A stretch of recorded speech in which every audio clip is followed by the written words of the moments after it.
வணக்கம் நண்பர்களே. தேர்தல் முடிவுகள் ஆல்மோஸ்ட் இப்போ தெரிஞ்சிருச்சு எல்லாருக்குமே. சில தொகுதிகளில் இறுதி சுற்று என்றாங்க. இன்னும் சில தொகுதிகளில் இன்னும் ஒரு 2-3 சுற்றுகள் பாக்கி இருக்குது. குறிப்பாக மு.க. ஸ்டாலின் போட்டியிட்ட கொளத்தூர் தொகுதி, அந்த தொகுதியில் ஒரே ஒரு சுற்று மட்டும் தான் எண்ண வேண்டியிருக்கு. அந்த ஒரு சுற்று எண்ணி முடிக்கும் போது அநேகமாக மு.க. ஸ்டாலின் அவர்கள் அந்த தொகுதியில் தோல்வியை தழுவி இருப்பார், வெற்றி வாய்ப்பை இழந்திருப்பார். அப்படிங்கிறது தான் இப்போ இருக்கிற யதார்த்த நிலை. மு.க. ஸ்டாலின் அவர்கள் இந்த முறை அவர் சட்டமன்றம் செல்லப்போவதில்லை. அவரது தொகுதியில் அவரை தாவேகாவை சேர்ந்த வேட்பாளர் ஒய்.எஸ். பாபு அப்படிங்கிறவர் கிட்டத்தட்ட 9,000 வாக்கு வித்தியாசத்தில் முன்னாடி இருக்கார். கிட்டத்தட்ட வெற்றி அப்படிங்கிற ஒரு சூழல். நான் இப்போ பேசிகிட்டு இருக்கும்போது 9,000 வாக்கு வித்தியாசம். அநேகமாக இன்னும் சில நிமிடங்களில் மு.க. ஸ்டாலின் அவர்கள் தோல்வி அப்படிங்கிற செய்தி உங்களுக்கு வரக்கூடும்.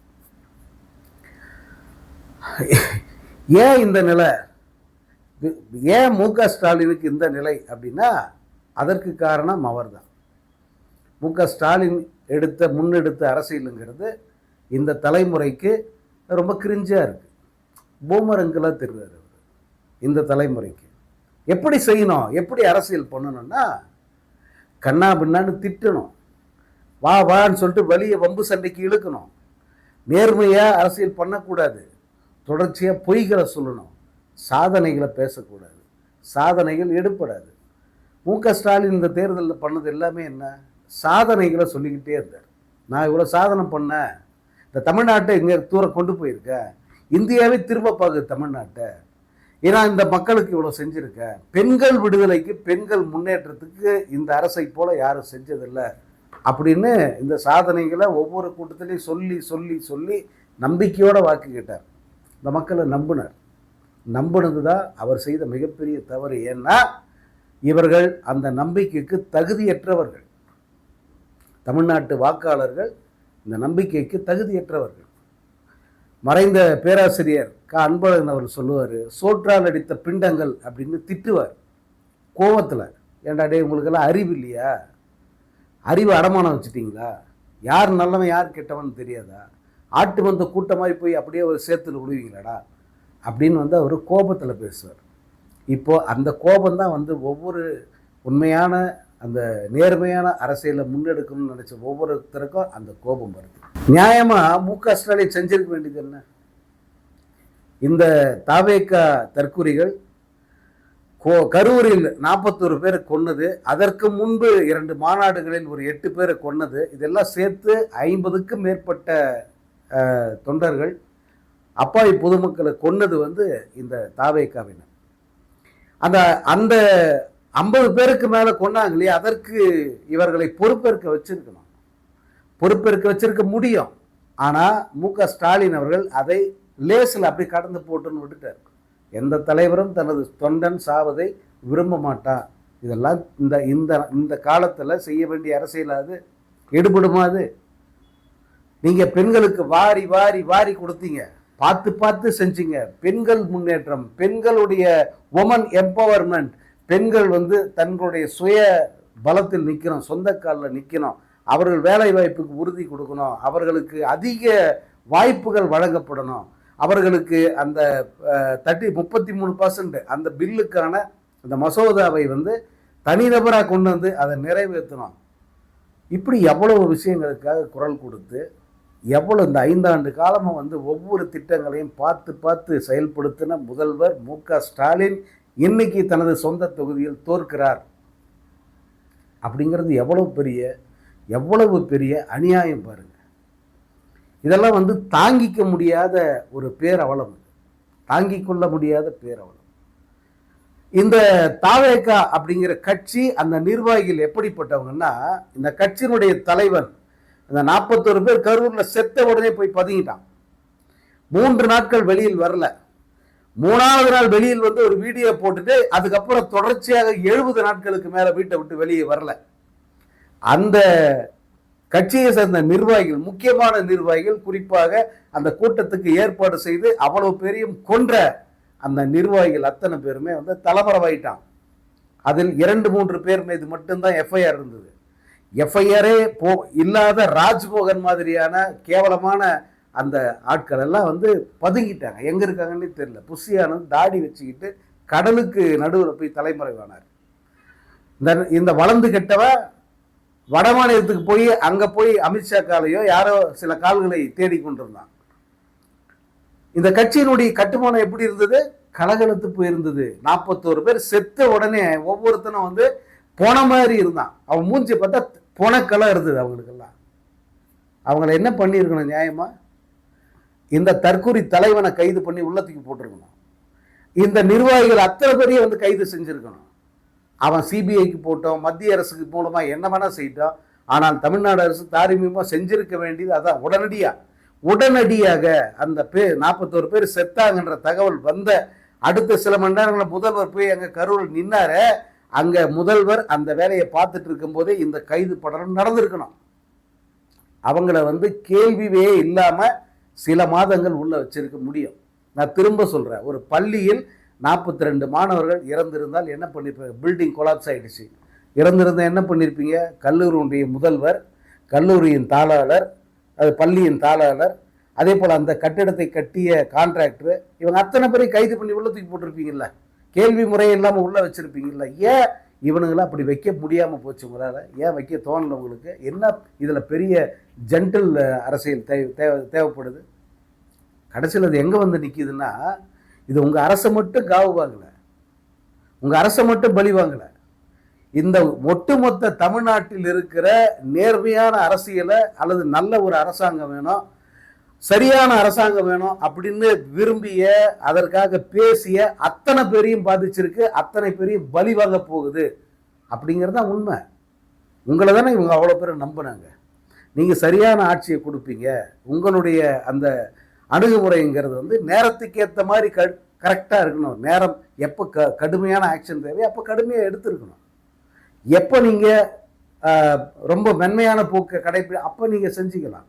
ஆனால் மிக கடுமையாக இருந்திருக்க வேண்டிய காலகட்டத்தில் மிக மிக மென்மையாக இருந்து அவர்கள் எந்த அளவுக்கு வேண்டுமானாலும் இறங்கி பேசலாம், எவ்வளோ வேண்டுமானாலும் பழி போடலாம், என்ன பண்ணாலும் வந்து இவங்க பக்கத்து ரியாக்ஷன் வராது.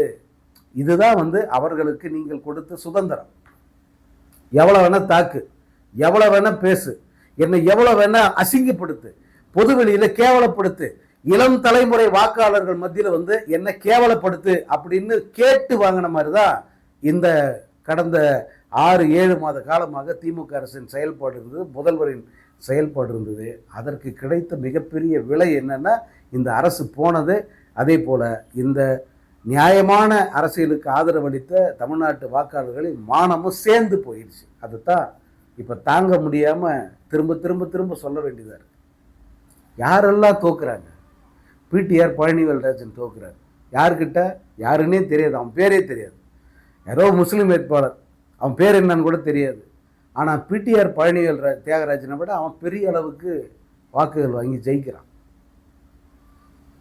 இந்த ஒய்எஸ் பாபுங்கிறவன் யாருன்னே தெரியாது. திமுக முன்னாள் திமுக காரன் மட்டும்தான் தெரியும். ஆனால் அவன் வந்து முதல்வர் மு.க. ஸ்டாலினை தோக்கடிக்கிறான். எத்தனை தொகுதியில் அந்த மாதிரியான தற்குறி வேட்பாளர்கள், தற்குறி பசங்க, தேர்ந்த அரசியல்வாதிகளை இந்த தற்குறி பசங்கன்னு சொன்னோன்னே அது எப்படி சொல்லலான்னா, நான் கடைசி வரைக்கும் இவர்களை தற்குறிகளாகத்தான் நான் பார்ப்பேன். இவங்க அரசியலில் ஒன்றும் பிஹெச்டி வாங்கிடல, பெருசாக வந்து அப்படி தேர்ச்சி பெற்று வந்துடல. இவங்க அடிக்க போகிற லூட்டிகள் இன்னும் என்னென்ன கொள்ளை அடிப்பாங்க அப்படிங்கிறதெல்லாம் கண் முன்னாடி தெரியுது. புதுசாக முதலாக வந்து கஜானாவுக்குள்ளே ஒரு பக்கிரியை கொண்டு போய் விட்டால் என்ன ஆகும், அவன் என்னென்ன பண்ணுவானோ அத்தனையும் வந்து நடக்க போகுது. நம்ம என்ன பண்ணுவோம்னா, அதிகபட்சம் இந்த வீடியோ பேச முடியும் அல்லது தெருவில் இறங்கி போராட முடியும். இதை தாண்டி எதுவுமே நடக்காது. இந்த கும்பல் இது எதையுமே மதிக்காது. இந்த கும்பல் எதையும் மதிக்காது. என்ன தைரியம் இருந்தால் தேர்தலில் நின்று ஜெயிப்பதற்கு முன்பே நான் இந்த தொகுதிக்கு மாதத்துக்கு ஒரு வாட்டி வருவேன், வந்தால் வருவேன், நீ எப்போ வேணால் என்னை பார்க்கணுன்னா நீ அங்கே வந்து பார்த்தா பார்ப்பேன், இப்படி ஒரு ஸ்டேட்மெண்ட்டை விட்டு ஒருத்த தேர்தலில் நின்று ஜெயிக்கிறான்னு சொன்னால் இந்த தமிழ்நாட்டு மக்கள் அவ்வளோ பேர் தற்குறிகளாக இருக்காங்க, தமிழ்நாட்டு மக்களில் நிறைய தற்குறிகள் இருக்காங்க அப்படின்னு தான் அர்த்தம். என்னால் வந்து இந்த பெண்கள் செய்த துரோகத்தை வந்து மறக்கவே முடியாது, இனி மன்னிக்கவும் முடியாது. வாழ்நாளில் நான் பார்த்த மிக மிக மோசமான தேர்தல்னா அது வந்து இந்த தேர்தல் தான். இந்த வாக்காளர்கள் தான். இந்த தாய்மார்களுக்கு, இந்த மகளிருக்கு, இந்த இளம் பெண்களுக்கு, இந்த குழந்தைகளுக்கு அப்படின்னு பார்த்து பார்த்து செஞ்சாரே ஸ்டாலின். காலை உணவு திட்டம் எல்லாம் சொல்கிறதுக்கே எனக்கு உண்மையிலே சலிப்பாக இருக்குது. இதெல்லாம் இனி நீங்கள்லாம் இதை அனுபவிக்க போகிறீங்களா அப்படின்னாலும் தெரியல. இதெல்லாம் நீங்கள் அனுபவிக்கணும், உங்களுக்கு அனுபவிக்கவே உங்கள் தகுதி இல்லை. இதையெல்லாம் அனுபவிக்க தகுதியே உங்களுக்கு கிடையாது. இவ்வளவும் செஞ்ச ஒரு ஆட்சி இம்மியர், அதாவது உங்களிடம் நன்றியெல்லாம் எதிர்பார்க்கல, குறைஞ்சபட்ச காமன் சென்ஸ் எடுத்துருக்கணும்ல. குறைந்தபட்ச காமன் சென்ஸ். ஒருத்தனுக்கு எதுக்கு ஓட்டு போடுறோம், ஒருத்தனை எதுக்காக தேர்ந்தெடுக்கிறோம், ஒருத்தனை ஏன் ஆதரிக்கிறோம், இதுக்கு காரணமே இல்லாம ஆதரிச்சிருக்கீங்களாடா? விஜயனுடைய வேட்பாளர்களை எதுக்கு ஆதரிக்கிறோம்? ஒரு காரணமும் இல்லை. கேட்டா மாற்றம் வேணும். என்னடா மாற்றம் வேணும்? என்ன மாற்றம் வேணும்? ஏதாவது அசிங்கமா கேட்க போறேன். என்ன மாற்றம் வேணும் அதுல உங்களுக்கு? ஒரு ஒரு ஒரு ஒரு பஸ்ஸு, பொறுப்பான ஒரு டிரைவரு, பொறுப்பான ஒரு கண்டக்டரு இந்த பஸ்ஸை சரியான வேகத்தில் கரெக்டாக போய்கிட்டு இருக்காங்க. உள்ள பயணிக்கிற ஒரு 15-20 தற்கூரி பயல்களுக்கு அப்படி போகிறது, சீராக போகிறது போர் அடிக்குது. இப்படி சீராக போகிறது போர் அடிக்குது. அப்போ அவனுக்கு ஒரு த்ரில்லிங் வேணும். இந்த த்ரில்லிங்காக என்ன பண்ணலாம்? பஸ்ஸை வளைச்சி திருப்பி நெளிச்சு ஓட்டி கொண்டு போய் கிணத்துக்குள்ள சொல்றோன்னு சொல்லிக்கிட்டா மாற்றம் வந்துடும். அதான மாற்றம் நீங்க எதிர்பார்த்த மாற்றம். இன்னைக்கு தமிழ்நாடு அவங்க இந்த இளம் தலைமுறை ஜென்சி கிட்ஸு என்ன எனக்கு அன்கண்ட்ரோலபிளாக வார்த்தை வருது ஆக்சுவலாக. இந்த ஜென்சி கிட்ஸு இன்னும் இந்த மாதிரியான நபர்கள் எல்லாம் விரும்பியது என்ன மாற்றம்னா, தலைகீழாகத்தான் குதிப்பான் இந்த கோட்டைசாமி அப்படின்னு போய் தலைகீழாக அந்த பஸ்ஸை கொண்டு போயிட்டு ஒரு பாலடைஞ்ச கிணத்துக்குள்ளே தள்ளி விட்டுருக்காங்க. அதுதான் இவர்கள் எதிர்பார்த்த மாற்றம். அந்த மாற்றம் இன்னைக்கு வந்திருக்கு. இன்று முதல் இந்த பாழடைந்த கிணத்துக்குள் விழுந்த பஸ்ஸில் இவங்க என்னென்ன பாடுபட போகிறாங்க அப்படிங்கிறத இந்த தமிழ்நாடும் நம்மளும் பார்க்க தான் போகிறோம். நான் முன்னே சொன்னது தான், பாண்டிச்சேரி ஜனங்க எவ்வளோ தெளிவானவங்க. அவங்க அரசியல் தெளிவு இல்லாதவங்க, அல்லது தம்மாத்தொண்டு ஊர் 5000 பேர் இருந்தால் ஒரு தொகுதி அப்படிலாம் நம்ம ஏளனமாக பார்த்தோமே. அவங்க யார் சரியான அரசியல்வாதி, யார் தற்கூரி, யார் வந்தால் நமக்கு சரி, யார் வரக்கூடாது, இதை ரொம்ப தெளிவாக புரிஞ்சு வச்சுக்கிட்டு இருக்காங்க. அதோடைய விளைவு தாவேக்காவுக்கு அங்கே 0, ஒரு தொகுதி கூட கொடுக்கல. அவங்க பாரம்பரியமாக அவங்கள ஆளுகிற கட்சிக்கு என்ன இடம் தரணுமோ அந்த இடத்த கொடுத்துட்டாங்க. என்ஆர் காங்கிரஸ் பாஜக கூட்டணிக்கு முதன்மையான இடம் கொடுத்து காங்கிரஸை தண்டிச்சிருக்காங்க. காங்கிரஸை கடுமையாக தண்டிச்சிருக்காங்க. அந்த தெளிவுக்கு இல்லையப்பா. பாண்டிச்சேரிக்கு போகிறது எதுக்கு? பாண்டிச்சேரிக்கு போயிட்டு மட்டையாயிட்டு கேவலப்பட்டு வர்ற கூட்டம் தான் இந்த தமிழ்நாட்டு கூட்டம் பெருசாக இருக்குது. அவர்கள் கடைசி வரைக்கும் அப்படித்தான் இருக்க போகிறாங்கன்றத தமிழ்நாட்டு தேர்தல் நிரூபிச்சிருச்சு. பாண்டிச்சேரி மக்கள் புத்திசாலிகள் அப்படிங்கிறத பாண்டிச்சேரி தேர்தல் முடிவுகள் நிரூபிச்சிருக்கு. உண்மையிலே இப்போ வரைக்கும் ஜீரணிக்க முடியாத ஒரு விஷயம் மு.க. ஸ்டாலின் அவர்களை தோற்கடித்த அந்த கொளத்தூர் தொகுதி மக்கள் அவர்களை மன்னிக்கவே முடியாது. அவர்களை ஒரு வாக்காளர்களை நினச்சி அவர்களுக்கு தர வேண்டிய மரியாதையெல்லாம் நிச்சயமாக தர முடியாது. மு.க. ஸ்டாலின் வேணால் அவங்களுக்கு நன்றி சொல்லுவார், எனக்கு வாக்களித்தவர்களுக்கு நன்றின்னு சொல்லுவாரே தவிர, என்னை போன்றவர்களுக்கு அது மிகப்பெரிய நம்பிக்கை துரோகம். உங்களை நம்பி உங்களுக்காக இவ்வளவு இறங்கி வேலை பார்த்து ஒவ்வொரு தெருவிலும் அத்தனை அடிப்படை வசதிகளையும் அதற்கு மேலே அட்வான்ஸ் வசதிகளையும் செஞ்சு கொடுத்தவர் மு.க. ஸ்டாலின். குளத்தூர் தொகுதி போய் அத்தனை பேருக்கும் தெரியும். அங்கு படித்த அந்த மாணவர்களுக்கு அல்லது வீட்டிலிருந்து வேலை செய்கிற இளைஞர்களுக்கு, அதே போல் வெளியில் பணிபுரிகிற இங்கு சொந்தமாக வீடு இல்லாத அல்லது குடும்பம் இல்லாத பெண்களுக்கு எந்த அளவுக்கு வசதிகளை செஞ்சு கொடுத்துருக்காரு மு.க. ஸ்டாலின் அப்படிங்கிறதெல்லாம் இந்த வார்த்தைகளால் விவரிக்க முடியாதுங்க. அவ்வளவு வசதிகள் செஞ்சு கொடுத்துருக்காரு. அத்தனை ஹைடெக்காக அந்த தொகுதியை வச்சுருந்தார். ஆனால் அந்த தொகுதியைச்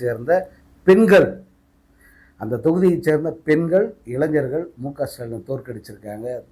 தாங்களே அவர்கள் தோற்கடித்து கொண்டிருக்கிறார்கள். தங்கள் தலையில் தாங்கள் மண்ணை வாரி கொட்டி கொண்டிருக்கிறார்கள் அப்படின்னு அர்த்தம். நீ யோசிச்சு பாருங்க, மு.க. ஸ்டாலின் செய்யாததை இந்த ஒய்.எஸ். பாபுன்ற அவன் என்ன செஞ்சிட முடியும்? இல்லை, மு.க. ஸ்டாலின் செய்யாததை இந்த விஜய் மூலமாக இந்த வேட்பாளர் என்ன செய்ய முடியும்? அப்படிப்பட்ட ஒரு குறைந்தபட்ச யோசனை கூட அவங்களுக்கெல்லாம் வரல. உண்மையிலேயே வந்து தாங்க முடியாத மிகப்பெரிய வேதனையாக இருக்குது மு.க. ஸ்டாலினுடைய தோல்வியும் சரி. திமுகவினர் இந்த தேர்தலில் உண்மையாகவே வந்து மிக கடுமையாக உழைத்தார்கள். திமுக மிக கடுமையாக வேலை பார்த்தது. மிக சரியாக அனைத்தையும் செய்தார்கள்.